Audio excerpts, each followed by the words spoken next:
Orang Kristen yang bilang Yesus dan Isa Al-Masih beda, tolong jelasin, ini siapa Isa Al-Masih? Yesus atau bukan ini? Lu bilang tadi Isa dan Yesus orang yang berbeda. Ini apa? Alkitab ya? LAI ya? TB1 kan ini, terjemahan baru kan? Tahun 74 nih. Ya kan?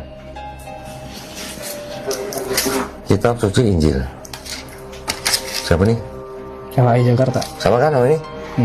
Tahun berapa? 2023. Ah, siapa nih? Silsilah Yesus Kristus. Siapa nih? Silsilah Isa Al-Masih. Orang yang berbeda apa orang yang sama nih?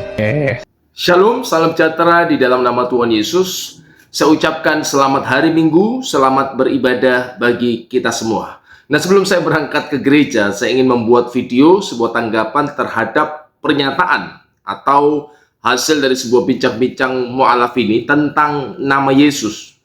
Ia membandingkan dua terbitan dari LAI. Kita tahu bahwa Alkitab kita berbahasa Indonesia itu diterbitkan oleh Lembaga Alkitab Indonesia, di mana dalam Alkitab TB atau TL di sana LAI menerjemahkan kata atau nama Yesus dalam bahasa Ibrani atau bahasa Inggris itu menjadi Yesus. Tetapi LAI juga menerbitkan sebuah kitab perjanjian baru, kitab Injil, di mana kata Yesus dalam bahasa Ibrani itu diterjemahkan menjadi Isa Al-Masih.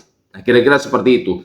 Dan ia menyimpulkan, kalau bisa dikatakan bahwa ia berusaha untuk mengarahkan bahwa sosok Isa Al-Masih yang dinyatakan di dalam Quran, ya kan, itulah sosok Isa Al-Masih yang dinyatakan dalam Alkitab. Kira-kira seperti itu.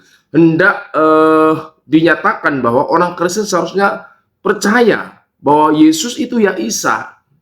Buktinya apa? Buktinya LAI menerjemahkan kata Yesus itu juga menggunakan kata Isa Al-Masih. Nah, bagaimana tanggapan kita sebagai seorang Kristen? Saya ingin menanggapi beberapa hal saja. Yang pertama, bagi seorang Kristen, isunya itu bukan soal kebahasaan. Ya kan, bukan soal kata Yesus Kristus dalam bahasa Yunani kemudian diterjemahkan menjadi bahasa Inggris Jesus Christ atau Isa Al-Masih, tetapi adalah makna teologis di balik kata Yesua atau Yesus itu sendiri. Nah, Anda sebagai seorang Kristen harus tahu bahwa nama Yesus yang merupakan ya kata Yesus dalam bahasa Indonesia itu merupakan terjemahan dari bahasa Yunani Yesus, yang itu juga merupakan bentuk Yunani dari kata Ibrani Yesua. Jadi aslinya kata itu dalam bahasa Ibrani adalah Yesua, dan itu memiliki makna seperti dinyatakan malaikat kepada Yusuf dalam Injil Matius, bahwa engkau harus menamakan dia Yesua karena dialah yang akan menyelamatkan umatnya dari dosa mereka. Jadi nama Yesus itu memiliki signifikansi secara teologis dalam kekristenan, menunjuk kepada misi dan karya dan sifat dari pekerjaan Sang Kristus itu, bahwa Yesua dialah yang akan menyelamatkan umatnya dari dosa mereka.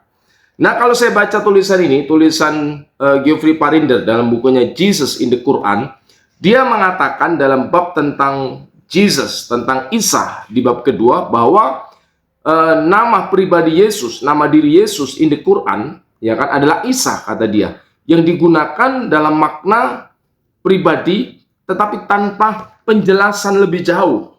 Padahal dalam teologi Kristen, makna nama Yesus itu sesuatu yang sangat penting. Ya ini urusan Islam, ya kan. Tetapi kalau ingin membahas nama Isa, itu isunya bukan soal kebahasaan, bukan soal linguistiknya, tetapi makna di balik kata itu apa, dan apa artinya bagi seorang Kristen.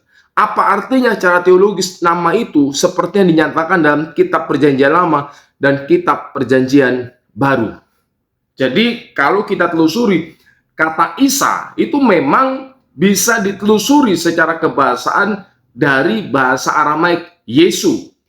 Aslinya bahasa Ibrani Yesua, menjadi bahasa Yunani Yesus karena bahasa penulisan Injil itu adalah bahasa Yunani. Yesua terbaca Yesus karena proses korespondensi bunyi, sesuatu gejala kebahasaan yang normal. Kemudian kata Yesua, Yesus, itu terbaca dalam bahasa Aramaik Yesu. dengan bermacam variannya, ada Iso, ada Isa. Nah, kemudian dikenal dalam bentuk Arabnya Isa. Dan beberapa penafsir-penafsir Quran sendiri pun mengakui bahwa kata Isa itu bisa ditelusuri dari atau berasal dari bahasa Aramaik itu sendiri.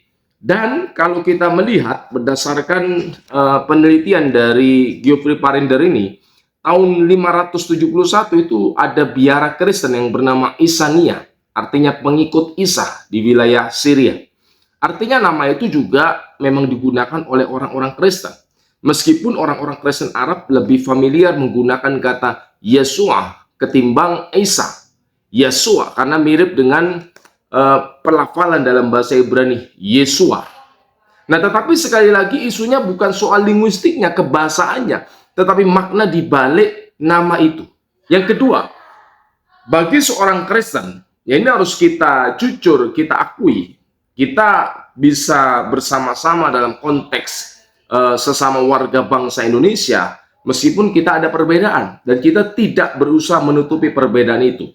Bagi seorang Kristen, yang terpenting adalah siapakah sosok di balik yang dinamakan itu. Maksudnya, Yesus Kristus atau Isa Al-Masih yang dinyatakan dalam kitab-kitab Injil, yang merupakan kesaksian para saksi mata, ya kan, yang kemudian diabadikan dalam 4 kitab Injil, Matius, Markus, Lukas, Yohanes, dan juga dinyatakan dalam surat-surat yang ditulis dalam kitab Perjanjian Baru, seperti yang juga dinubuatkan dalam kitab Perjanjian Lama.